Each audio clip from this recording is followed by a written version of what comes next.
Alors, bonjour, bienvenue au nom de nombreux organisateurs dans le cadre donc, de cette conférence, de nos conférences lunch organisées par Ethica et Attaque Luxembourg. Alors en plus, vous voyez la liste des autres organisateurs à qui on a demandé de se joindre à nous. Donc, je vais les citer rapidement. Amnesty International Luxembourg. D'ailleurs, à ce sujet, ils ont actuellement une campagne de pétition pour soutenir une personne en Inde qui est menacée. Donc vous pouvez après signer la pétition sur la table qui sera juste à côté. Voilà. Donc je citerai aussi la STM, Frères des Hommes Luxembourg, SOS Fin Luxembourg, la Fondation Caritas, Partage.lu, excusez-moi. Voilà. Est-ce que j'en ai oublié? Non. Voilà, je crois que j'ai cité tout le monde. Donc nous sommes très heureux de recevoir donc Madame Schnetter sur un sujet qui est peu abordé, qui est donc la question de l'assassinat. Et on va voir que au-delà de l'assassinat, il y a toute une série d'intimidations qui concernent des militants écologistes qui sont généralement situés dans des zones évidemment qui sont assez éloignées de l'Europe, surtout en Amérique latine, en Asie ou en Afrique. Et cela nous a semblé très important parce que voilà, si ici, entre guillemets en Europe, les militants écologistes ont des soucis, entre autres de découragement, dans d'autres pays, ils peuvent perdre la vie pour sa simple volonté de pouvoir proposer encore un environnement, de protéger la promotion de la vie, de la protection de la vie sur toute la planète. Voilà. Donc on est heureux de recevoir Elisabeth Schnetter qui travaille pour le site Reporter, qui, si vous ne le connaissez pas, je ne peux que vous recommander, qui est une des meilleures ressources francophones dans le domaine du journalisme écologique, qui ne parle pas uniquement de sujets francophones, loin de là, et donc qui a été une source d'inspiration pour nous, pour préparer entre autres cette conférence. Et là, on l'a invitée tout particulièrement parce qu'elle vient donc de publier le livre donc, Les héros de l'environnement, qui traite justement de cette question-là, peu abordée. Voilà. Donc sans plus attendre, je lui laisse la parole, et après, comme d'habitude, on passera aux questions-réponses. Sinon, vous le savez que directive RGPD oblige, on filme cette conférence, donc les personnes qui ne souhaitent pas y filmer ne le seront pas. Voilà, mais je tenais quand même à vous le dire, puisqu'il faut respecter la loi. Voilà. Merci, c'est à vous.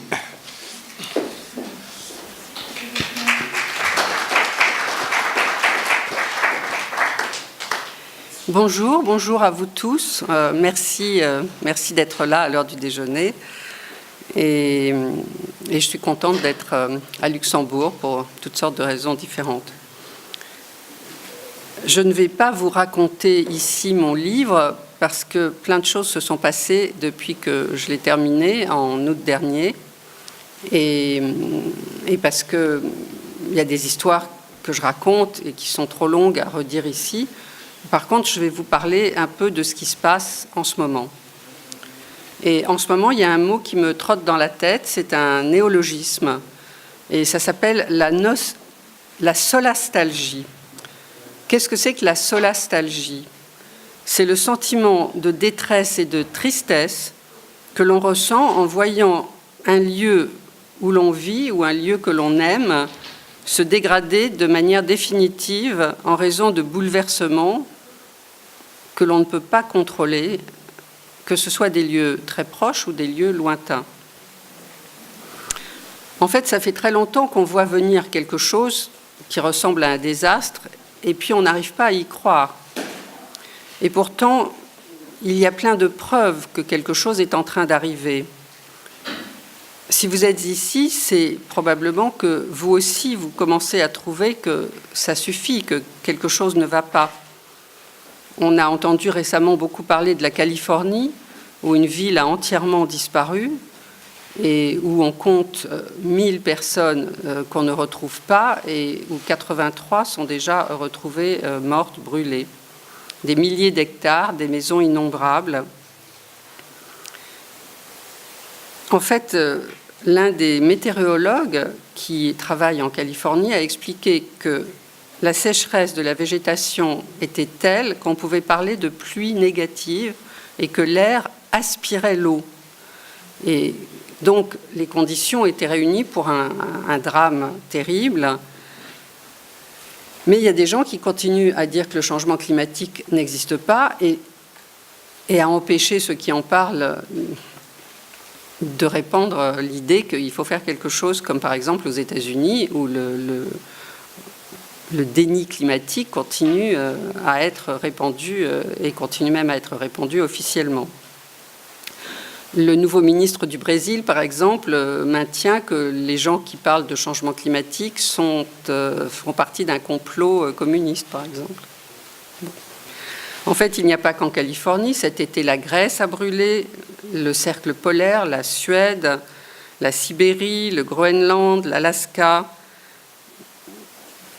Les forêts disparaissent, alors que ce sont nos poumons planétaires. Et donc, il faut agir, et tous ceux qui agissent pour les défendre, que ce soit sur place ou pour faire comprendre que le système actuel indirectement les détruit, doivent être entendus. Alors le paradoxe, c'est que même si on commence à comprendre, ceux qui sur place essayent d'empêcher les destructions se font assassiner, harceler, et quand on ne les tue pas, on les met en prison ou on les fait purement et simplement disparaître. En fait, c'est par milliers qu'on compte ceux qui sont harcelés ou attaqués de diverses façons. Il y a un mécanisme de l'Union européenne qui s'appelle Protect Defenders, qui a été créé en 2015 avec un budget de 15 millions d'euros sur 3 ans pour protéger et soutenir les défenseurs des droits de l'homme.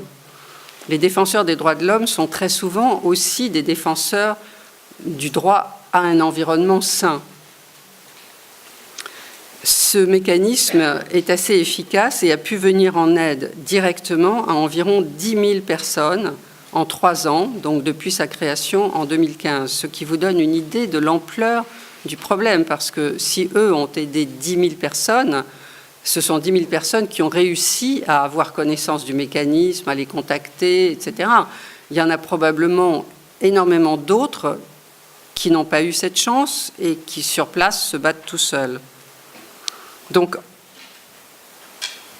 aux USA et en Europe aussi, le harcèlement augmente.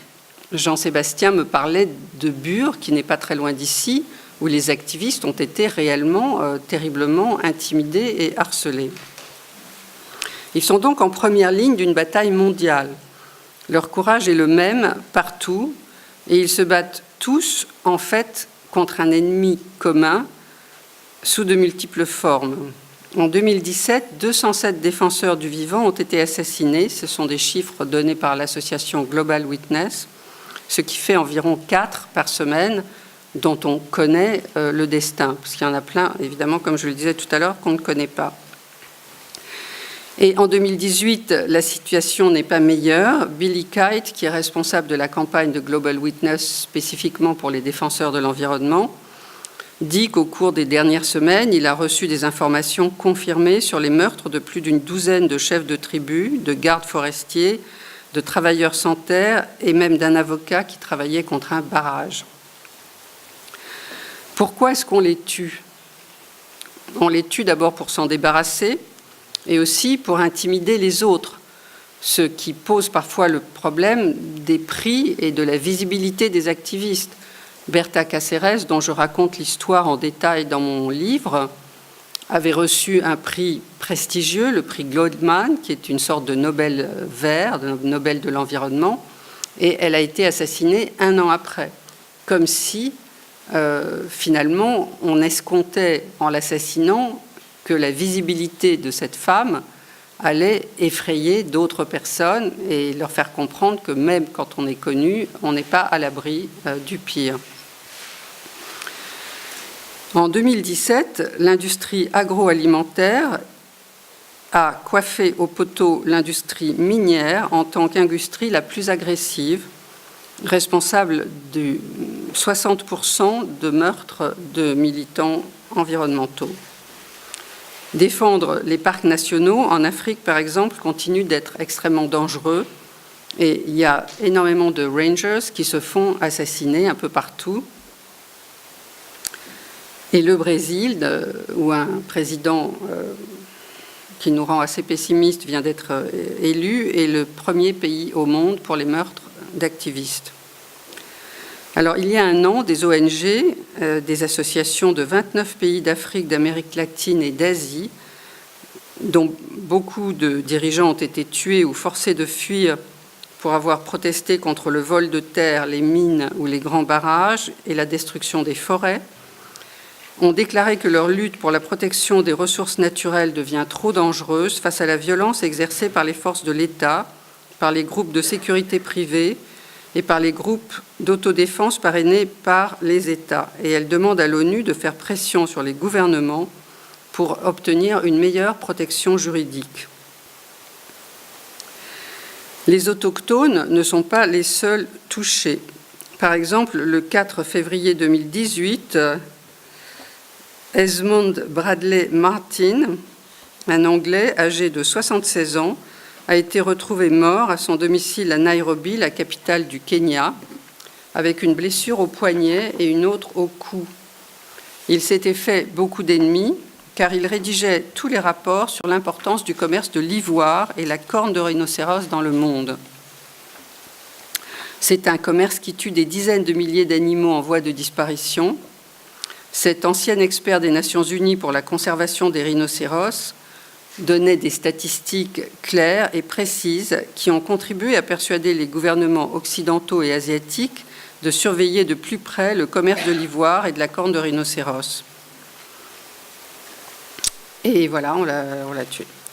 Alors, il y a une phrase que j'aime bien d'Antonio Gramsci qui dit « Il faut allier le pessimisme de la raison à l'optimisme de la volonté ». Et effectivement, comment ne pas être pessimiste par la raison face à l'effondrement planétaire, aux désastres climatiques et aux régimes totalitaires qui montent un peu partout. Mais en même temps, comme dirait notre président, comment ne pas être optimiste dans l'action? Parce que tout simplement, nous n'avons pas le choix. Nous sommes effectivement la dernière génération à pouvoir faire basculer l'histoire. Nous sommes la génération qui vit déjà de grands bouleversements sociaux, politiques, technologiques et scientifiques. Et il se peut que nous soyons les derniers à pouvoir empêcher le pire. Alors beaucoup d'entre nous et d'entre vous, j'imagine, sont déjà impliqués dans une résistance active, car le pouvoir n'est fort que si nous acceptons notre propre impuissance. Alors j'ai écrit ce livre parce que, comme je le disais, il y a un moment où il faut se mettre à agir. Et on me demande souvent qu'est-ce qui fait que quelqu'un se lève et décide de se battre. Pourquoi ces défenseurs acceptent de prendre des risques qui peuvent aller jusqu'à la mort pour empêcher des projets dont les initiateurs leur font parfois souvent, comme à nous-mêmes, miroiter une vie meilleure. Qu'est-ce qui pousse, par exemple, les activistes américains dont on parlait pas mal l'année dernière à Standing Rock, de se lever contre un pipeline ou de risquer des condamnations? Il y en a plein qui ont été mis en prison. Alors, l'une des 3 activistes qui avait le 16 octobre 2016 fermé les vannes de 2 oléoducs aux États-Unis, je ne sais pas si vous avez entendu parler, il y a des gens qui sont allés et qui ont fermé les vannes d'oléoducs parce que, voilà. Et alors, elle répond à la question parce que c'est la seule façon d'attirer l'attention des entreprises et des politiciens. En fait, elle explique, nous avons tout essayé sans résultat. Effectivement, les manifestations tranquilles avec des banderoles ne suffisent pas puisque les choses continuent comme avant et que ça fait maintenant quand même, je ne sais pas, presque 50 ans que des gens manifestent et que tout continue toujours dans le même sens.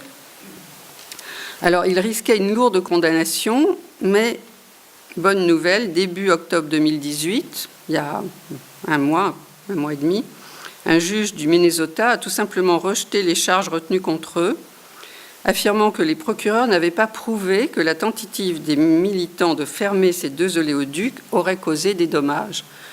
Donc, en ce moment, il y a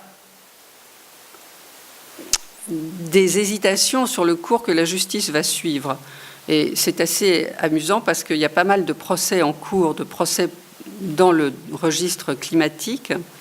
Et parfois, comme ce juge-là, on absout les accusés, et d'autres fois, on essaye de trouver des échappatoires. Bon, j'y reviendrai peut-être tout à l'heure. Donc, ces activistes font partie d'un groupe qui s'appelle Shut It Down, fermez-les, et qui avait aussi fermé les vannes des gazoducs le même jour dans 3 autres endroits, au Dakota du Nord, au Montana et dans l'État de Washington. Donc, ce jour-là, il y a eu 5 activistes qui ont empêché de couler à peu près 70% du pétrole provenant des sables bitumineux qui arrivent du Canada vers les États-Unis. Donc, ils ont quand même réellement réussi quelque chose. Voilà. Et l'une d'entre elles dit « Je ne suis pas brave ni particulièrement courageuse », elle s'appelle Emily Johnston, « simplement, j'ai encore plus peur du changement climatique que de la prison ». Alors, par exemple, je raconte l'histoire de Berta Cáceres. Est-ce que quelqu'un a déjà entendu parler de Berta Cáceres? Oui. Bon. Alors, lorsque la compagnie DESA a voulu faire gober son idée de barrage aux Indiens Lenca du Honduras, ils sont arrivés avec des beaux trucs en couleur, des prospectus, des promesses, etc. Mais cette fois-là, ça n'a pas marché et les Indiens du coin ont dit non. Et ils ont fait des réunions et à ce moment-là, Berta Cáceres, qui avait créé un comité de défense, il y a plusieurs peuples autochtones en Honduras, a pris la tête du mouvement. Et à force de blocage des routes et à force de se mettre entre les bulldozers et le chantier, ils ont réussi à attirer l'attention d'un certain nombre d'ONG. Berta a réussi à convaincre l'entreprise chinoise qui voulait construire que c'était une mauvaise idée, puisque cette entreprise perdait de l'argent, le chantier prenait du retard, et l'entreprise chinoise s'est retirée du chantier. La Banque mondiale aussi s'est retirée du projet, et c'est pour ça qu'on lui a donné ce prix Goldman dont je vous parlais tout à l'heure. Et malheureusement, 1 an après, des gens sont entrés chez elle en pleine nuit et ont tiré sur elle et l'ont tuée. Dans mon livre, je cite aussi, à propos de ce petit pays, le Honduras, 2 rapports qui se lisent, si vous parlez l'anglais, comme des polars, particulièrement celui de Sarah Chayes, qu'elle a écrit pour la Fondation Carnegie, et qui explique le mécanisme, c'est-à-dire comment un pays peut tout d'un coup exister en roue libre indépendamment de sa population pour le bénéfice d'intérêts étrangers au pays qui s'approprient et détruisent toutes les richesses naturelles qui devraient normalement revenir aux citoyens du pays. C'est vraiment fascinant parce que c'est comme un laboratoire, on voit avec un verre grossissant, et on peut reconnaître des mécanismes qui sont visibles aussi dans des pays européens.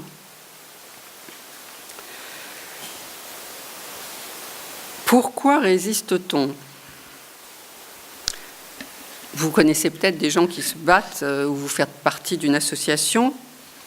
La plupart des activistes disent avoir été envahis par une indignation et se retrouver pris par le besoin d'agir, par une mission qui brûle mais qui ne consume pas et qui au contraire donne de l'énergie. À ce moment-là, disent-ils, on est porté par une énergie étrange, une évidence très puissante qui se nourrit peut-être de la violence et de l'arbitraire injustice et du mépris de ceux qui viennent envahir nos territoires. Je pense que la sensation de mépris aussi, ou d'être méprisé, est très importante. Et par exemple, les Gilets jaunes dont on parle en France disent qu'ils se sentent méprisés. Et c'est l'une des raisons, je pense, qui les pousse à se lever et à vouloir être visibles et à manifester. Pour la petite histoire, moi-même, j'ai mené un combat en Italie, en Ombrie, un jour où on m'a appris qu'une carrière allait détruire tous les environs d'une maison où je vais depuis longtemps. Et quand j'ai commencé à me battre contre ce projet, effectivement, moi aussi, je l'ai fait sans réfléchir, et sans réfléchir que l'industrie du ciment en Italie est peut-être pas forcément quelque chose contre quoi on peut s'élever comme ça. Et les gens qui m'ont aidé, parce qu'il y en a eu beaucoup, eux le savaient et à chaque fois me disaient « mais ne donne pas mon nom, je ne veux pas qu'on sache, etc. etc. » Mais grâce à eux, grâce à leur soutien, par miracle, parce que le projet était quasiment accepté, mais il allait détruire plus de 10 hectares d'un magnifique endroit, qui, par miracle, était resté relativement intact au-dessus d'un très beau lac, et entre Rome et Florence, dans des très belles collines. Enfin, vraiment, c'était un mauvais projet à tout point de vue. Et miraculeusement, les autorités ont décidé de l'arrêter. Donc, c'était quand même un combat très positif. Mais tout ça pour dire que quand on se met à se battre, peut-être que Berta Cáceres, elle n'a pas pensé avant de recevoir, parce qu'elle a reçu beaucoup de menaces pour l'intimider, mais à ce moment-là, elle allait plus s'arrêter. Mais au moment où on commence, on ne réfléchit pas finalement. Donc, j'ai regardé un tout petit peu ce qui s'est passé dans les quelques derniers mois, et je voulais juste vous donner quelques cas de ce qui se passe, malheureusement, de gens qui sont morts. Récemment, par exemple, dans le Tamil Nadu en Inde, il y a des gens qui sont affectés par une usine, par une menace toxique d'une usine de cuivre qui s'appelle Sterlite Cooper, et qui en avait assez de voir leur eau polluée et d'être totalement empoisonnée par cette industrie qui ne prenait qui prend aucune précaution pour les protéger. Et donc 20 000 personnes, quand même c'est énorme, se sont réunies pacifiquement. Il faut imaginer, c'est des gens très pauvres, et ils ont voulu simplement attirer l'attention des autorités sur le fait que c'était pas possible de continuer à vivre dans cet empoisonnement horrible. Et en fait, la réaction des autorités, ça a été de tirer sur la foule, et il y en a 13 qui sont morts et je ne sais combien blessés. Enfin, je veux dire, c'est des réactions absolument invraisemblables. Ailleurs en Inde, dans le nord de l'État du Karnataka, le 27 juillet dernier, un homme marchait tranquillement vers sa voiture lorsqu'un autre homme masqué a surgi devant lui, un sabre à la main. Il s'est jeté sur lui et il l'a blessé. Des passants se sont portés à son secours, l'ont emmené à l'hôpital, mais malheureusement, il était déjà mort. Ajit Maneshwar Naik, qui avait 57 ans, venait justement de gagner un combat pour éviter qu'un 7e barrage ne fasse définitivement disparaître la rivière Kali et tous les écosystèmes qui l'entourent. Et il continuait d'affronter les mafias locales en luttant contre les déversements d'effluents polluants dans cette même rivière où il restait quasiment pas d'eau par les papeteries de la région où les taux de pollution sont très élevés. Il faut savoir que l'Inde est l'un des pays où on tue le plus d'activistes de l'environnement, avec le Brésil, et où probablement il y en a plein dont on ne sait rien parce que c'est tellement loin qu'on n'a pas des nouvelles de tout le monde. Juste un autre exemple, Juana Raimondo était une infirmière qui coordonnait une organisation de défense des droits de paysans indigènes qui défendait le droit à la terre de familles autochtones au Guatemala. Et le 21 juillet 2018, son corps a été retrouvé sur la route avec des traces de torture et elle avait 25 ans. La violence de la répression des manifestations pacifiques augmente à mesure que la situation écologique empire et que les ressources naturelles diminuent. Et en Europe aussi, la violence augmente. On voit que nos policiers ressemblent de plus en plus à des soldats et forment des véritables bataillons contre des activistes presque toujours désarmés ou en tout cas armés de bâtons ou voilà, de choses qui ne tuent pas. Récemment, un jeune blogueur allemand de 27 ans, le 19 septembre, est mort, certainement pas assassiné par la police, mais lors d'une opération où quand même il y avait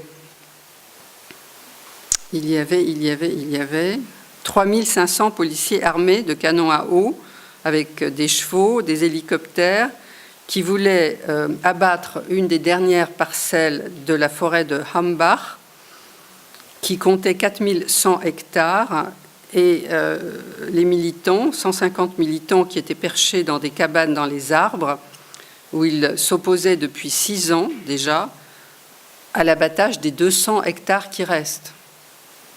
Voilà, et Stephen est mort dans ce contexte. Enfin, c'est clair que vous imaginez des gens dans les arbres à 30 mètres de hauteur, 3500 policiers avec des canons à eau. Bon, voilà. Il n'a pas été tué directement par la police, mais quand même, il est mort. Voilà. En France aussi, en Alsace, très récemment, la police a fait preuve d'une grande violence en gazant des gens à bout portant, notamment une députée européenne, je pense. Alors, il s'agit d'un projet du grand contournement ouest de Strasbourg, le CGO, alors que les recours juridiques n'étaient pas purgés et que donc il n'était pas encore légal à ce moment-là d'abattre les arbres.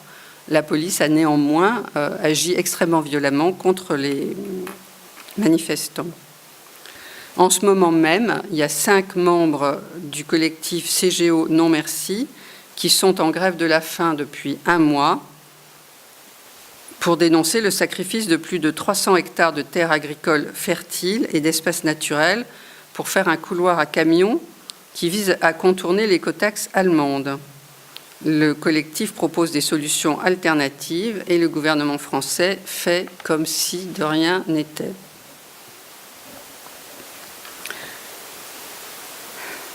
Alors pourquoi ces menaces de plus en plus violentes ?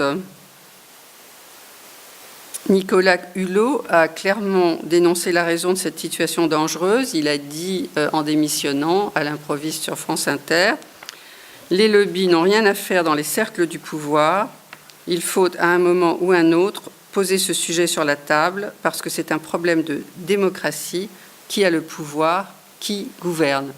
En fait, il a passé 1 an à ne rien obtenir sauf l'abandon de Notre-Dame-des-Landes, ce qui était probablement la condition à laquelle qu'il avait posée pour entrer dans le gouvernement. Et ensuite, il n'a même pas pu s'opposer à quasiment quoi que ce soit. Donc, effectivement, il est parti.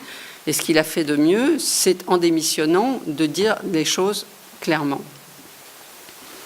En fait, depuis 1900, l'extraction mondiale de matières premières, si on compte la biomasse, les minéraux industriels et de construction, les minéraux métalliques, le gaz, le pétrole, le charbon, a été multipliée par 7.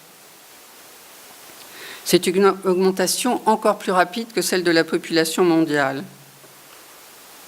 En 1990, au moment du sommet de Rio, c'était 42 milliards de tonnes de ressources qui étaient prélevées.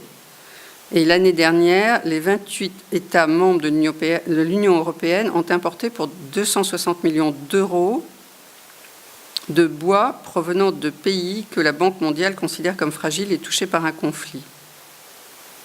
Je veux dire, il y a des chiffres absolument incroyables. Je voulais vous en donner d'autres, mais je crois que j'ai sauté les chiffres. Mais par exemple, je me suis aperçue récemment que 1 hectare de forêt tropicale est rasé toutes les 2 secondes. J'ai trouvé ça invraisemblable et j'ai contacté Global Forest pour voir si c'était vrai, parce que 1 hectare toutes les 2 secondes, c'est inimaginable. Et ils m'ont dit que oui, c'est vrai, c'est juste affreux. Et la conséquence de ça, c'est que 5000 orang-outans sont tués chaque année.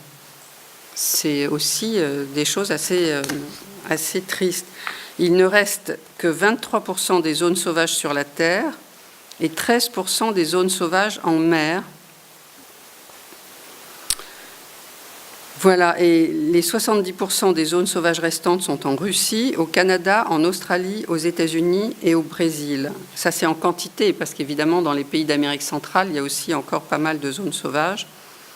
Mais c'est intéressant de voir les chiffres des morts. Le Brésil est quand même le premier pays où les activistes sont le plus en danger. Alors, que se passe-t-il aujourd'hui? Il y a une propagande anti-écologique qui continue, avec le dénigrement des défenseurs de l'environnement, leur grande impossibilité d'agir et l'hypocrisie des gouvernants dénoncés par Nicolas Hulot. Parce qu'en fait, par exemple, le gouvernement français, quand il fait une écotaxe, pourquoi est-ce qu'il ne l'appelle pas une pollutaxe? Il est clair que les Gilets jaunes se battent contre une taxe qui est censée être une taxe environnementale. Donc, on est pris entre deux feux, c'est-à-dire qu'on a l'impression que si on veut défendre l'environnement, on va s'attaquer au porte-monnaie des gens. Et c'est une espèce de manœuvre qui ne donne pas la vérité sur la situation. Parce qu'en fait, les Gilets jaunes sont coincés par un développement qui les force à utiliser leur voiture, puisque parallèlement, on a diminué les transports en commun et les petites lignes de train. Il faut se demander quel est le vrai prix de la croissance, et ce sont les activistes, en fait, qui posent ces questions. Murray Bookchin, qui est un philosophe de l'écologie, disait « Si nous ne faisons pas l'impossible, nous devrons faire face à l'impensable ». Et effectivement, de nombreux lanceurs d'alerte, comme Rachel Carson, déjà dans les années 61, a attiré l'attention sur les problèmes posés par les pesticides et les intrants chimiques. Et Donella et Dennis Meadows, en 72, ont écrit le rapport du Club de Rome, où ils faisaient remarquer quelque chose qui semble évident, c'est-à-dire qu'on ne peut pas avoir une croissance infinie dans un monde fini. Malheureusement, les choses n'ont pas l'air de s'arranger puisque de nouveaux dirigeants arrivent au pouvoir et on a l'impression qu'ils sont plutôt pires que ceux d'avant. Par exemple, au Guatemala, je ne sors pas de mon sujet parce qu'au Guatemala, partout, si vous voulez, la corruption fait que les activistes sont tués, parce que la corruption permet aux grandes entreprises de venir s'installer sans souci de protection des autochtones ou des habitants dans un certain nombre de pays, et elle assure l'impunité aux tueurs qui tuent ses défenseurs, ou aux polices qui les harcèlent, ou au gouvernement qui les met en prison injustement.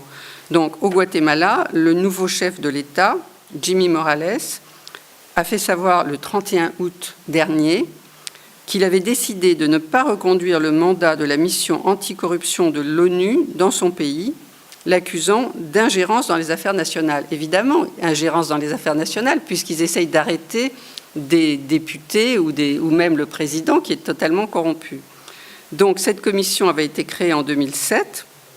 Elle a joué un rôle important pour aider la justice guatémaltèque à faire son travail, parce que ce qui est inimaginable, c'est que même au Honduras, même en Équateur et même au Guatemala, il y a des juges et des avocats et des juristes qui sont parfaitement intègres et qui essayent de faire respecter des lois quand elles existent encore. Et donc cette commission, qui s'appelle la CICIG, devra cesser ses fonctions en septembre 2019. Alors, est-ce que parce que, en août 2017, le parquet guatémaltèque et la CICIG avaient déjà réclamé la levée de l'immunité du chef de l'État? Furieux, Jimmy Morales avait réagi 2 jours plus tard en accusant le président de la CICIG, le Colombien Ivan Velasquez, de s'immiscer dans les affaires intérieures du pays. Ben oui, il s'immisçait dans les affaires intérieures du pays et il avait ordonné son expulsion immédiate. Alors, cette décision avait déclenché des manifestations des citoyens guatémaltèques et du coup, la Cour constitutionnelle avait finalement annulé la décision. Parce que ce qui est incroyable dans ces pays, c'est que les gens se mobilisent.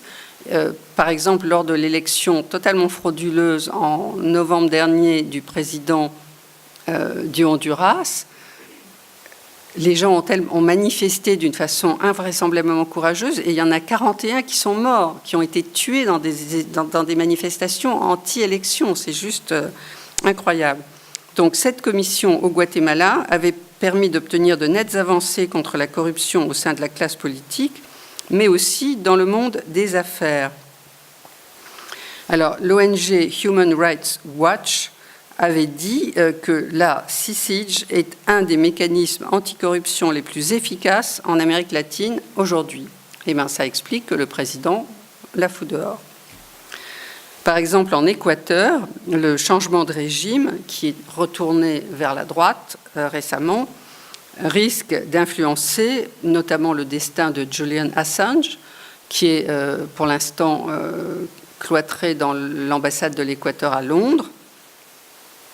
et aussi un procès dont je parle dans mon livre, qui est le procès de paysans équatoriens contre l'entreprise Chevron, qui a hérité de l'entreprise Texaco, un procès parce que l'entreprise Texaco s'était installée en Équateur et a exploité le pétrole d'une façon extrêmement non respectueuse de l'environnement, polluant les terres et causant des cancers et détruisant complètement tout un territoire. Et j'ai résumé, ce qui est assez difficile, le procès dans mon livre. Or, récemment, il y a eu plusieurs procès simultanés et récemment, l'Équateur a été condamné par un tribunal arbitral de 3 arbitres qui sont des avocats d'affaires à La Haye à annuler les décisions en justice de l'Équateur, donc de toutes les cours à tous les niveaux jusqu'à la Cour suprême de l'Équateur, qui condamne l'entreprise à des dommages et intérêts extrêmement élevés pour nettoyer les saletés qu'ils ont laissées sur les territoires. L'eau est polluée, la terre est polluée, tout est pollué. L'entreprise a juré de ne pas céder. Et donc, il y a toutes sortes de procédures qui sont en cours et on ne peut pas réellement dire pour l'instant ce qui va se passer, mais le fait est que si, avec le nouveau gouvernement, l'Équateur accepte de déjuger son propre système juridique, il y a un risque très fort que les paysans ne soient jamais indemnisés. L'un des avocats américains des paysans équatoriens qui a défendu l'affaire dans les tribunaux américains et dont je parle dans mon livre, lui-même a été harcelé depuis qu'il a commencé à s'occuper de cette affaire et aujourd'hui même, il risque de perdre sa licence d'avocat à New York parce qu'un juge américain, frauduleusement, prétend qu'il a corrompu les juges qui ont fait le jugement équatorien. Il faut lire dans le livre toute l'histoire parce que c'est rocambolesque. Il y a eu des faux témoins. On a prouvé que le témoin qui avait dit que le juge était corrompu était un faux témoin. Le faux témoin l'a dit lui-même. Il a dit « j'ai été corrompu » et malgré ça, on continue à faire comme si le jugement avait été obtenu par une corruption, comme si les paysans avaient payé le juge. C'est vraiment un truc absolument inimaginable. Et récemment encore, ce jugement du tribunal arbitral de La Haye dont je vous parlais se base sur cette histoire, alors qu'on sait qu'elle est fausse et qu'on l'a prouvée à divers moments. C'est vraiment assez étrange. Alors, l'Équateur, justement, c'était en Équateur, à l'époque du président Rafael Correa, sous la mandature duquel avait été jugée coupable l'entreprise, qu'on avait lancé l'initiative d'un traité contraignant pour contrôler les multinationales. Lors de la session... Je pense que c'était à l'ONU. Lors de la session de négociation de 2017, près de 110 pays étaient représentés à Genève et avaient adopté un projet de traité visant à réguler l'activité des multinationales en matière de respect des droits humains et environnementaux, en rendant les entreprises directement comptables de leurs agissements en matière de droits humains devant la justice des pays où ils opèrent ou dans lesquels ils siègent. Alors, ce traité, vous savez, ça prend très longtemps de négocier des traités. Ce traité est un espoir de pouvoir faire payer les entreprises pour les dommages qu'elles font.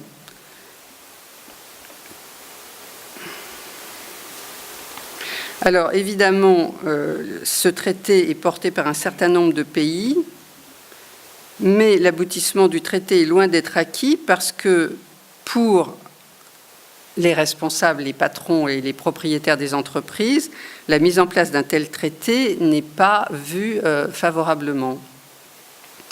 Alors, dans un document révélé par des ONG, l'OIE, l'Organisation internationale des employeurs, vise directement les pays qui soutiennent le plus le traité, c'est-à-dire les pays en développement. Et elle montre des graphiques qui déterminent pays par pays les volumes de produits destinés à l'export et qui seraient potentiellement impactés. Alors, pour un pays comme l'Équateur, qui est à la tête du processus encore pour l'instant, ce sont des milliards de dollars qui seraient concernés. Donc, en fait, les patrons des entreprises essayent de faire un chantage avec les pays pauvres qui voient leurs ressources pillées en leur faisant remarquer que les pays pourraient perdre de l'argent. Mais en fait, si ces ressources étaient exploitées d'une façon plus respectueuse, et si ces ressources étaient payées à des prix équitables, je pense que les pays ne seraient pas perdants. Mais comme souvent, les puissants essayent de manipuler par la propagande et en répandant des fake news les citoyens et les responsables politiques pour obtenir gain de cause.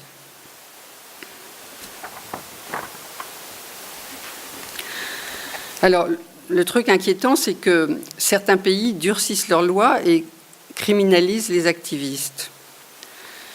En fait, alors que la déclaration sur les défenseurs des droits humains n'est pas contraignante, et elle fêtera ses 20 ans le 9 décembre 2018, et que le traité sur les droits humains, qui lui pourrait l'être, ce traité soutenu par l'Équateur et un certain nombre de pays où il y a des matières premières mais qui sont pauvres, n'avance pas. La Charte mondiale de la nature, proclamée en 1982 sous l'égide des Nations unies et qui énonce toutes sortes de bonnes idées pour un futur indéterminé, est elle aussi non contraignante. Par contre, les traités commerciaux, qui ont des clauses qui permettent de poursuivre les entreprises, de poursuivre les États lorsque les entreprises craignent de perdre des bénéfices, eux sont contraignants. Et on voit que les entreprises poursuivent de plus en plus souvent les activistes avec des procès qu'on appelle des procès bâillons. Donc, ces procès ciblent les activistes, les avocats et les ONG qui défendent les activistes et, par exemple, les villes qui voudraient restreindre le champ d'action des entreprises. Donc, je vous dis que le contexte est de plus en plus dangereux pour les activistes. Aux États-Unis, par exemple, depuis l'élection de Donald Trump, des législateurs d'États républicains, probablement influencés par les industries extractives qui financent leur campagne, ont introduit ou déjà voté dans au moins 18 États des lois qui répriment sévèrement les manifestations pacifiques de masse contre les pipelines, par exemple, un droit de manifestation pourtant garanti par le premier amendement.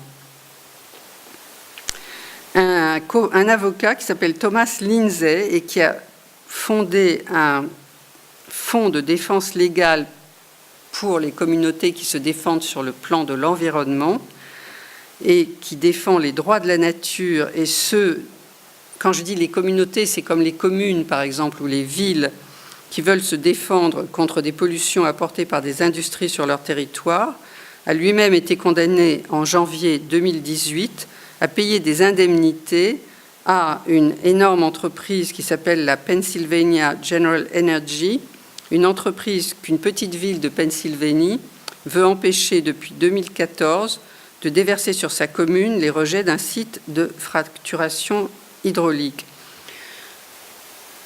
Ça veut dire quoi? Ça veut dire que si sur un territoire, les habitants votent, soutenus par le gouvernement municipal, leur refus que s'installe un projet polluant, l'entreprise va les poursuivre. Donc, les activistes, par exemple, dans le Lancashire, il y a une femme dont je parle dans mon livre qui lutte contre un projet d'ouverture de mines de schiste. Les gens localement l'ont refusé, la municipalité l'a refusé, et même je pense que c'est au niveau du comté, c'est-à-dire plus grand que la municipalité, mais le gouvernement britannique, lui, a jugé que c'était un projet d'importance nationale et veut le leur imposer. Et depuis, il continue à lutter sur le terrain.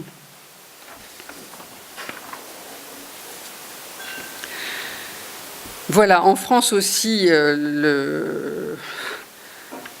les conditions de manifestation se durcissent. Il y a eu plein de stratégies de maintien de l'ordre. On a vu beaucoup de manifestations ont été récemment interdites pour des motifs divers et pas totalement légaux. Donc la question se pose, comment protéger les défenseurs de nos écosystèmes ? En fait, il y a de nombreuses associations qui en parlent, qui leur donnent des prix, mais très peu les aident directement. En fait, les grandes organisations vertes, désormais, se cantonnent plutôt à des campagnes non confrontationnelles. Par exemple, WWF avait affronté un avion dans lequel ils avaient mis des pandas gonflables, je ne sais pas si vous aviez vu, pour attirer l'attention sur le fait que les pandas disparaissent. Mais en fait, ils ne sont plus en première ligne. Ceux qui sont en première ligne, comme Paul Watson, qui défend les dauphins et les baleines. Quelqu'un connaît Paul Watson ici, vous les connaissez ? Oui.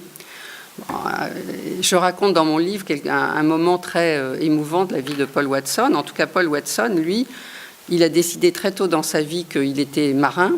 Donc, il a trouvé de l'argent et il affrète des bateaux et il va affronter comme un corsaire les énormes navires qui font de la pêche illégale dans des eaux là où ils n'ont pas le droit.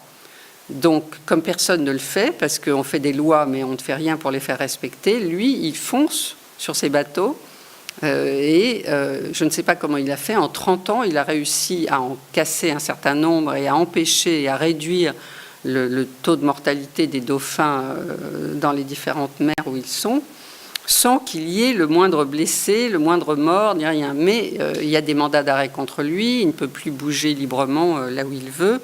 Et donc, lui, il est en première ligne, évidemment.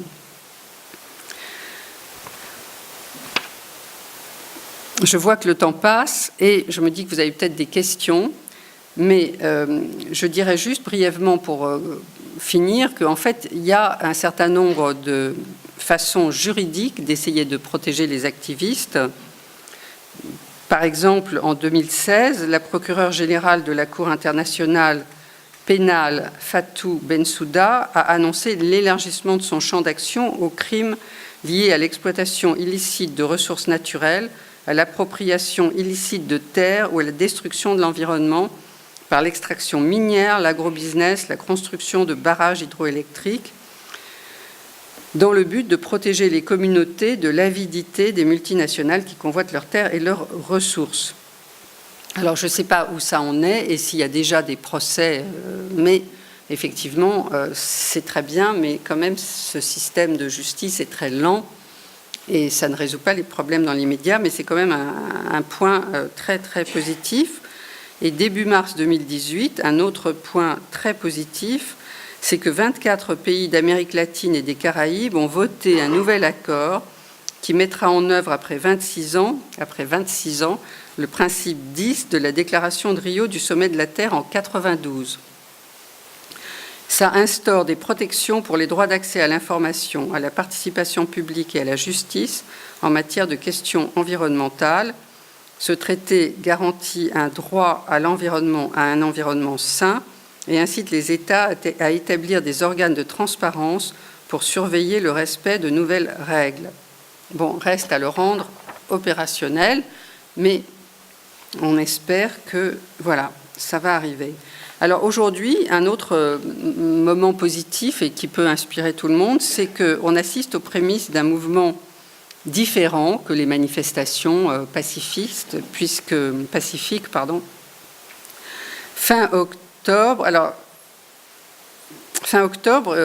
Helsinki, il y avait une manifestation qui s'appelait « Le moment d'agir, c'est maintenant ». Et là, il y a une jeune Suédoise dont je ne parle pas dans mon livre et qui heureusement n'est pas menacée, mais qui s'appelle Greta Thunberg et qui a 15 ans. Et ça vaut vraiment la peine d'aller voir sur Internet parce qu'elle prend la parole et là, elle a exhorté les manifestations à se battre pour obtenir les grands changements systémiques qui sont nécessaires, que les experts jugent nécessaires pour limiter les émissions à gaz à effet de serre et éviter une catastrophe climatique qu'elle dit imminente et qu'il est. Alors, cette jeune Suédoise était aussi le 31 octobre à Londres avec un nouveau mouvement qui s'appelle Extinction Rebellion et qui est un mouvement anglais et qui a bloqué des ponts à Londres, donc il y a 31 octobre, il y a 15 jours, enfin 20 jours, 3 semaines, en disant « We don't have time », on n'a plus le temps.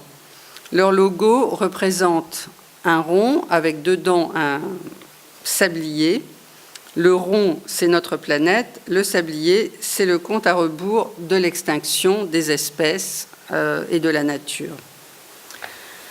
Pour eux, le changement est urgent et il est techniquement et économiquement possible, mais les responsables politiques ne font pas grand-chose et ils pensent qu'il faut établir un rapport de force et prendre la main. Tiana Jacou, qui est une porte-parole de Extinction Rebellion, a déclaré que le recours au blocage était le résultat de l'inaction du gouvernement britannique. Elle dit, elle aussi, comme les fermeurs de pipeline dont je parlais au début, que manifester, faire du lobbying et signer des pétitions, ça n'apporte pas grand résultat et qu'il faut passer à autre chose. Elle pense que la révolution écologique n'est plus une option, elle est devenue obligatoire. Et effectivement, les défenseurs de la planète ne sont pas naïfs, ce sont eux qui sont lucides. Alors, Extinction Rebellion montre que de nouvelles pratiques sont possibles. Et ils disent qu'il n'y a pas besoin d'être des millions. Ils veulent montrer que des marches et des manifestations n'ont pas besoin d'être massives, mais qu'elles doivent être disruptives, c'est-à-dire perturbatrices et subversives, sans violence contre-productive. Pour commencer une grève de la faim, mais enfin ça ne marche pas trop en France, ou se déclarer prêt à aller en prison indique qu'ils prennent les choses au sérieux et qu'ils acceptent une mise en danger qui devrait forcer le respect et réveiller l'opinion. Peut-être. En somme, plus l'objet est fort, plus l'enjeu est fort, moins il y a besoin d'être nombreux. Bon. Eux ne visent pas simplement à influencer l'orientation du gouvernement ou à lui demander d'agir. Ils veulent obtenir que la vérité scientifique sur les risques d'effondrement soit dite clairement au grand public. L'idée selon laquelle des chiffres alarmants devraient faire la une chaque jour revient souvent dans leurs propos. C'est ce qu'on disait tout à l'heure avec l'un d'entre vous, c'est que, en fait, les grands médias parlent de ces sujets, mais pas d'une façon mobilisante. Voilà. Il faut lire Reporter pour comprendre où en est réellement la situation. Voilà. Alors,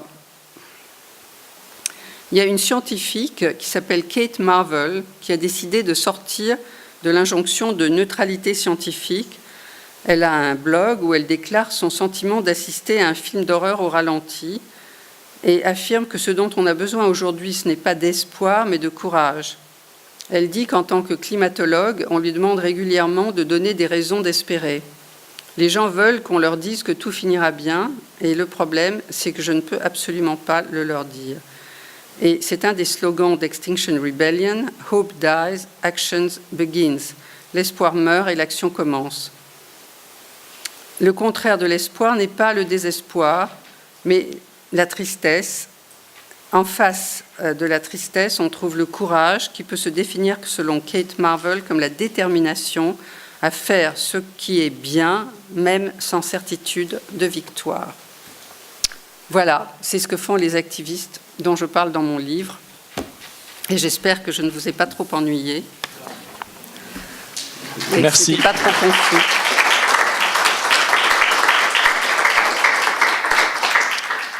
Merci. Alors, chose promise, chose due, on va passer aux questions-réponses. On peut peut-être faire des séries de 3, si ça vous convient. Je préfère une à une. Une à une, d'accord. Possible. Ok. Bon, alors, en tout cas, levez votre main et si vous avez un commentaire ou une question, je vous donnerai le micro.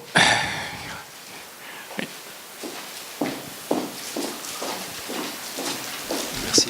Donc Vous avez mentionné le Brésil, qui est un des premiers... Parlez plus fort, j'entends Oui, pas. pardon. Vous avez mentionné le Brésil, qui est un des pays où les défenseurs de l'environnement sont le plus menacés, où il y a un grand nombre d'assassinats. Est-ce que vous avez eu des informations récentes sur un regain de menaces dans la foulée de l'élection du nouveau président? Dans la foulée de l'élection du nouveau président, comme tout le monde, j'ai vu qu'il y avait eu une recrudescence d'attaques racistes, sachant que les autochtones sont en première ligne de ces attaques.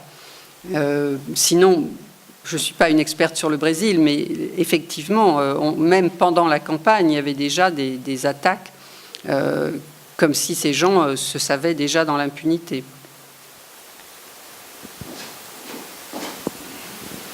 Bonjour. Question peut-être un peu difficile. Vous avez parlé de l'Amérique latine avec son niveau de corruption, avec les multinationales notamment. Mais quand on regarde ce qui se passe ici en Occident, en règle générale, les politiques ne sont pas beaucoup plus réactifs. Alors, d'où ça vient? Est-ce qu'on peut parler de corruption, de collusion, d'intérêt personnel? Qu'est-ce qui se passe? On sait ce qui se passe. En fait, je vous ai cité ce qu'a dit Nicolas Hulot quand il a démissionné. Il se trouve qu'ici, on a des lobbies. À Bruxelles, je crois qu'il y a, 35 000 lobbyistes pour 676 ou je ne sais combien parlementaires. Donc, voilà. Il y a des obligations de publier aux États-Unis, notamment en Europe. C'est moins clair. Je pense que c'est plus compliqué de savoir exactement, enfin même aux États-Unis, les hommes politiques ne publient pas tout, mais on peut quand même parfaitement voir les corrélations entre les gens qui votent pour les autorisations de porter des armes et ce qu'ils reçoivent de la NRA, ou ceux qui, par exemple, je me souviens que j'avais remarqué que lors de une campagne d'Obama, la deuxième campagne d'Obama, je ne sais plus c'était McCain contre lui, ils n'ont jamais prononcé les mots changement climatique. En fait, ils touchent tous les deux, les démocrates ou républicains, ont énormément d'argent qui vient des industries extractives. Donc en France aussi, je pense que, je ne sais pas, il y a un certain nombre de lobbies. En tout cas, si Nicolas Hulot dit les lobbies sont au centre du pouvoir et il faut savoir qui gouverne, c'est lui qui le dit, il est ministre et il vient d'éprouver la chose en direct pendant 1 an. Donc je pense que oui, vous avez raison, il y a des acteurs privés, en anglais on dit des vested interests, c'est des intérêts privés qui priment sur les intérêts nationaux et globaux des citoyens, ça c'est certain. Alors après, c'est compliqué de les contrôler. Mais je pense que c'est aux citoyens de l'imposer. D'autres questions ou commentaires?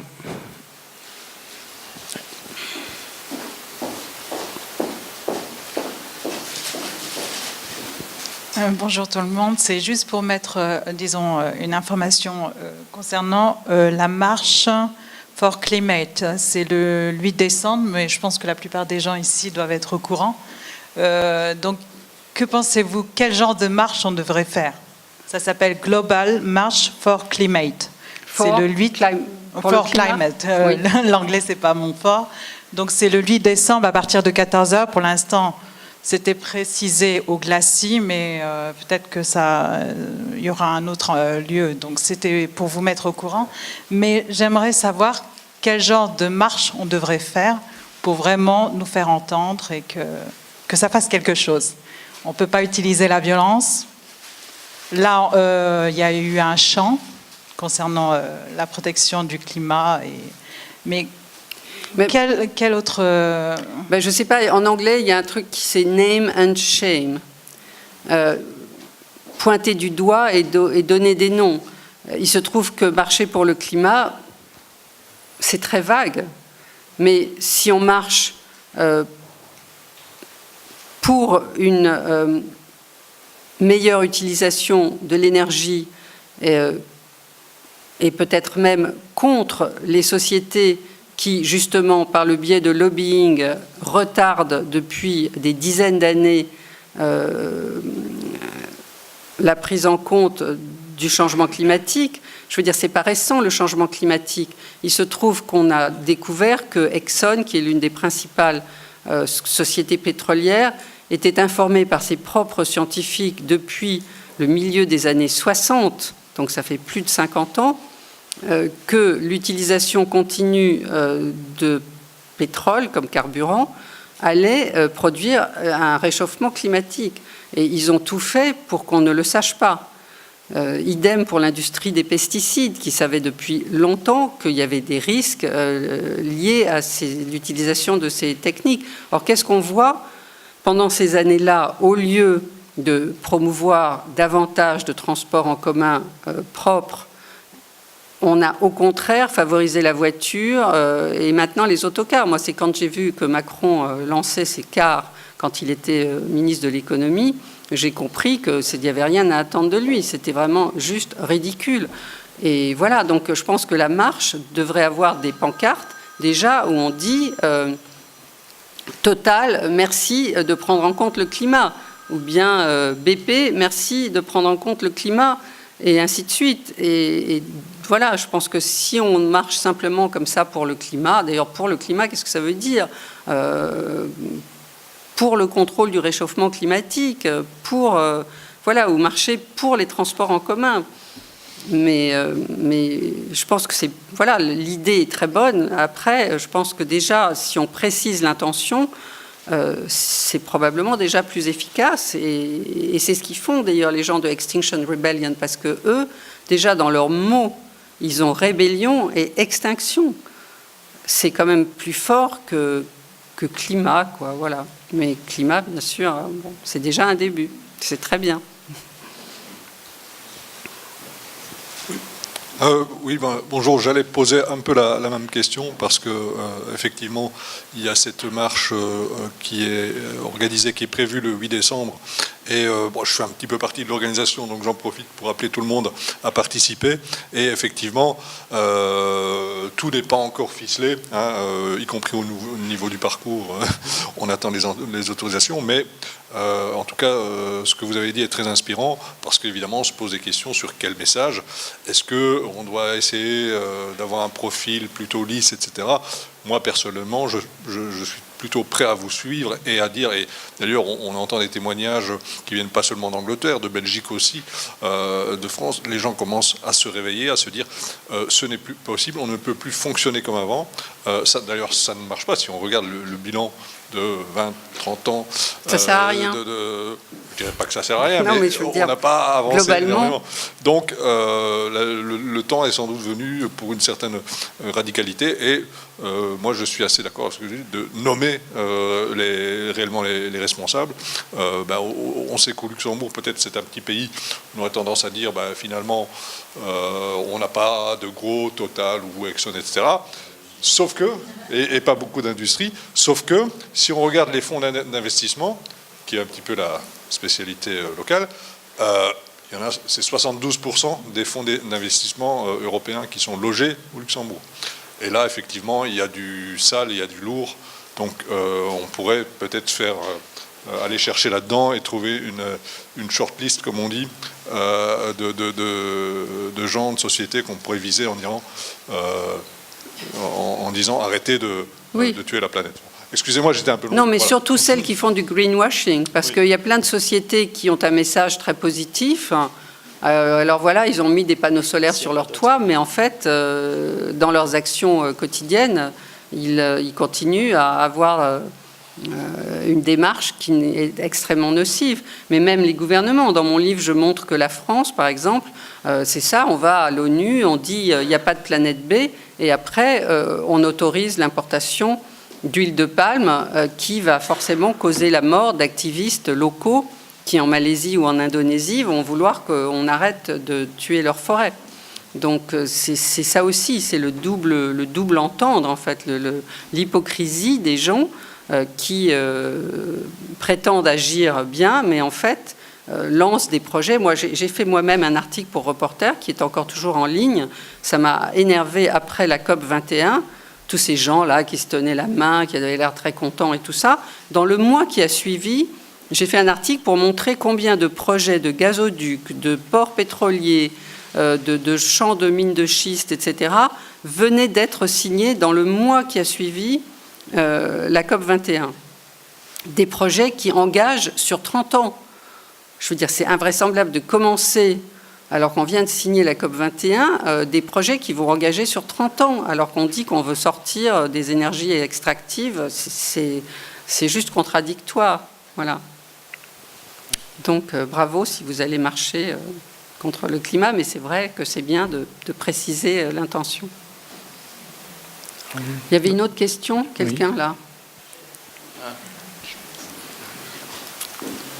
Je vais vite dire que ce que vous avez dit avant, les noms et surtout qui est derrière tout ça. C'est-à-dire, moi, à mon avis, derrière tout ça, c'est toujours la finance, les financiers qui sont tous ici, même au Luxembourg. Donc, en effet, je sais les marches et tout, mais si on veut toucher quelque chose, il faut toucher le portefeuille, il faut toucher l'argent. Et si on touche l'argent, on touche les noms, les personnes et les sociétés. Donc, si on veut faire quelque chose, il faut les toucher. Sinon, on reste chez soi et à la limite, de temps en temps, on peut marcher. Mais je dois dire, franchement, je dois être assez critique et regarder les choses en face. Comme vous dites, c'est une situation dramatique, difficile, et il faut, comme vous dites, réagir.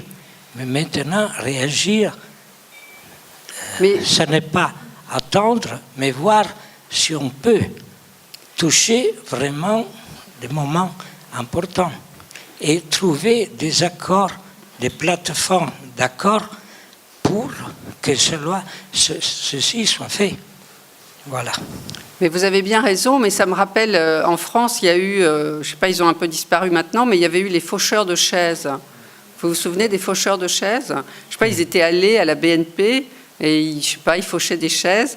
Bon, on a parlé d'eux en tout cas, mais ce que je vous dis aussi, c'est que il faut agir rapidement parce que les lois se durcissent. Donc, j'avais vu que dans un État des États-Unis, le simple fait d'être avec une pancarte, je ne sais pas quoi, no fracking, par exemple, pas de gaz de schiste, c'était devenu pénal. Donc, il est temps que la société civile s'organise et pointe du doigt les vrais problèmes. Peut-être qu'il faut aller marcher. Je ne sais pas, il y a tellement de banques à Luxembourg que vous aurez du mal à en trouver une, mais il y en a peut-être une qui est plus symbolique que d'autres, ou bien peut-être que, je ne sais pas, peut-être qu'on peut repérer... C'est vrai que, par exemple, Berta Cáceres, elle a essayé de faire en sorte que les institutions financières qui finançaient le barrage Aguasarca contre lequel elle se battait abandonnent, et elle a réussi. Donc, pour l'instant, le barrage est au point mort. Probablement, comme tous ces projets, j'espère que ça ne renaîtra pas, mais on ne sait pas. Mais effectivement, il y a des problèmes avec le bras financier de la Banque mondiale qui finance des projets qui sont destructeurs de l'environnement. Et il y a des associations internationales qui s'occupent d'essayer de les pointer. Je crois qu'il y a même eu un procès récemment, je ne sais plus, mais qui montre, en tout cas on en parle, on dit, voilà, la Banque mondiale finance des choses totalement destructrices.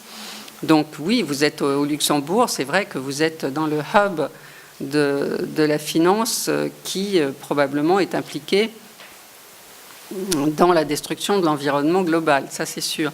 Mais chacun d'entre vous peut essayer de travailler avec des associations qui s'occupent de faire le lien. En fait, c'est ce que j'ai voulu faire dans mon livre. J'ai voulu faire le lien, pas seulement... le titre est un peu trompeur, parce que non seulement je raconte des histoires humaines et émouvantes de héros de l'environnement, mais j'essaye de remonter jusqu'aux causes. Et effectivement, dans le chapitre sur le Honduras, comme je vous le disais au début, je cite ces deux rapports qui, encore une fois, sont comme des polars et montrent la mécanique qui, effectivement, ne concerne pas que le Honduras, mais comme vous le disiez tout à l'heure, concerne tous les pays partout. Voilà, mais c'est maintenant qu'il faut faire quelque chose.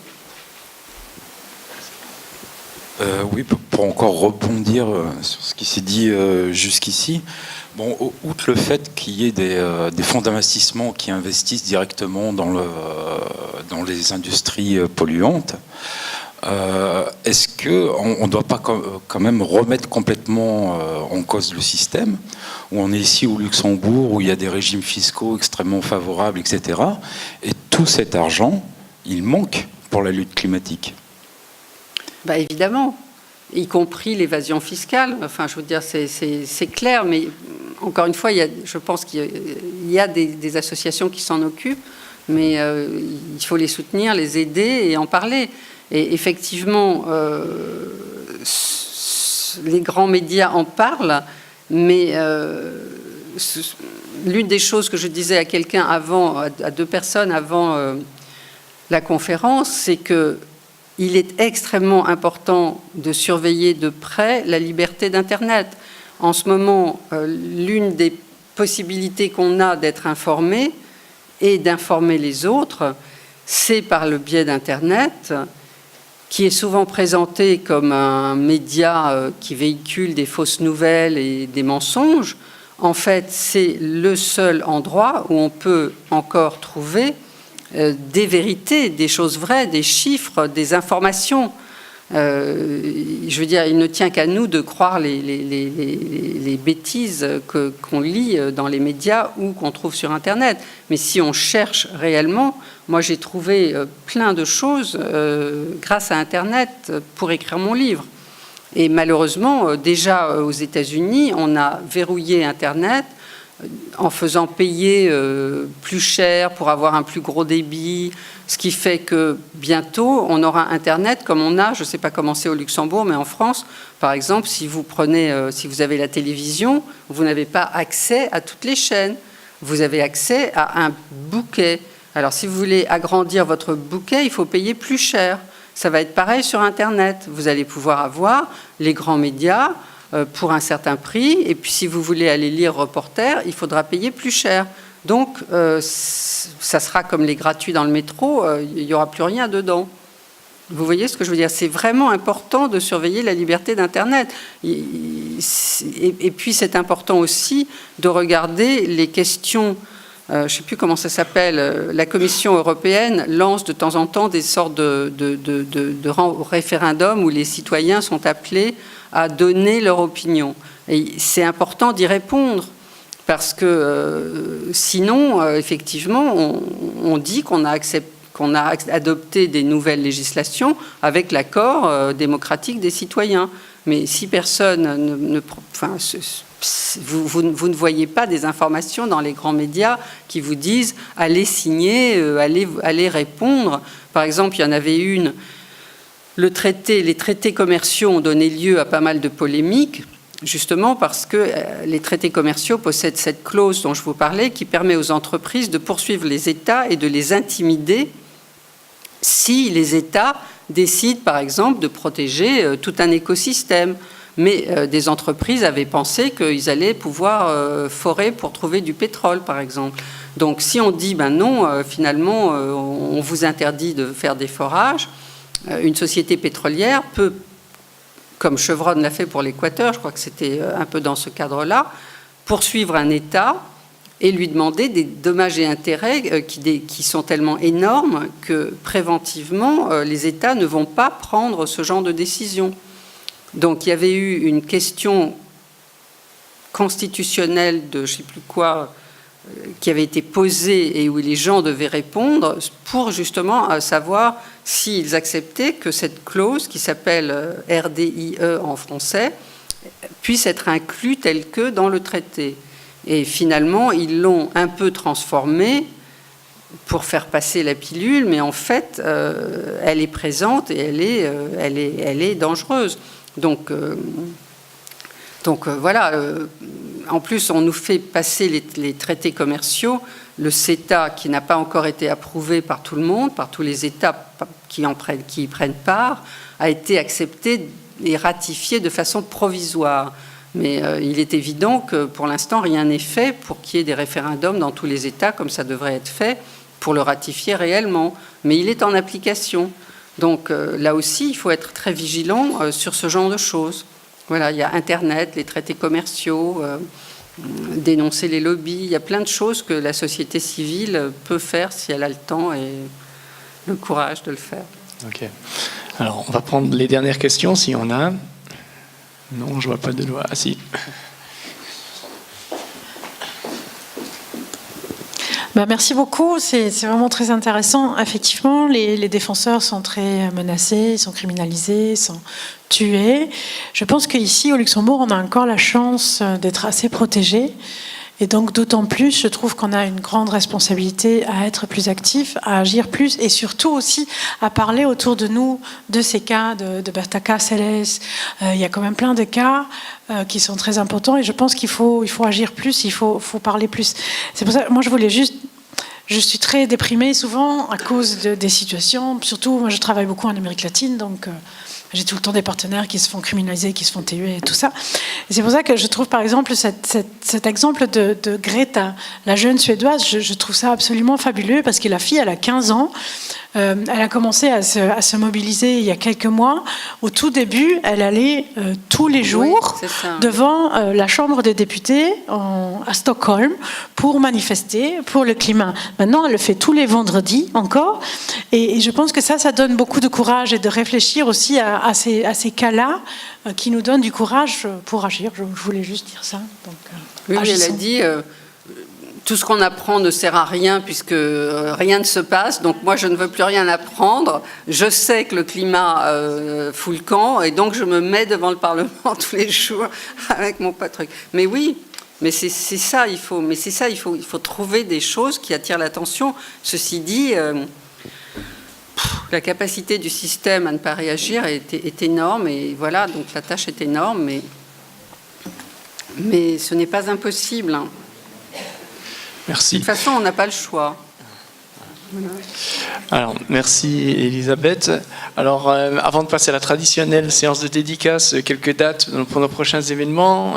Donc, pour les conférences lunch, on va terminer l'année le lundi 10 décembre avec Gilles Raveau, qui est un économiste, on va dire, hétérodoxe, qui a écrit un livre très intéressant qui s'appelle « Économie, on n'a pas tout essayé » et qui démolit quasiment toutes les idées reçues de la pensée dominante sur la dette publique, sur justement le fait qu'il n'y a pas d'alternative, comme le disait Margaret Thatcher. Et donc il propose aussi des alternatives, entre autres justement pour financer cette fameuse transition écologique dont nous avons bien besoin. Sinon, dans le cadre de notre programmation Monde en Doc, on vous donne rendez-vous le lundi 3 décembre à 20h30 à la Cinémathèque, où on présentera un film qui s'appelle Nul n'homme est une île, qui est pour une fois un film positif, on a du mal à le trouver, mais ça existe aussi, qui présente des exemples concrets d'organisations dans toute l'Europe, en Sicile, en Autriche, etc. Donc, soit dans le domaine de l'alimentation, de l'agriculture, d'organisations qui tendent vers cette transition écologique ici et maintenant. Et voilà, donc il y aura en plus des représentants, outre le réalisateur, il y aura un représentant d'une organisation sicilienne qui sera présente, plus des organisations luxembourgeoises dont le CEL et Altercop. Voilà, donc c'est lundi 3 décembre à 20h30. Et sinon, enfin pour conclure sur les aspects de la responsabilité de la finance dans le changement climatique, nous évidemment à Ethica, on est très au fait là-dessus. Il existe plusieurs campagnes internationales qui existent déjà, dont une que je dois citer qui s'appelle Fossil Banks, où vous pouvez pétitionner. On va bientôt suivez-nous sur Twitter, Facebook, etc. On va bientôt en faire du bruit pour relayer cette campagne ici, qui présente justement les responsabilités des plus grandes banques mondiales, donc y compris des banques européennes, dans les investissements, on va dire, les plus désastreux en termes d'énergie fossile, etc. Donc on peut à la fois en tant qu'individu soutenir ces campagnes-là Et on peut aussi parler, bien sûr, outre des banques, des grands fonds d'investissement, dont le premier au niveau mondial qui s'appelle BlackRock, qui a aussi une influence extrêmement lourde dans le changement climatique, bien au-delà de toutes les entreprises extractives comme Exxon, etc., puisque c'est le premier investisseur mondial. Et donc voilà. Donc on vous tiendra au courant de ces prochains événements. Et on vous dit donc à bientôt pour les prochaines activités. Merci.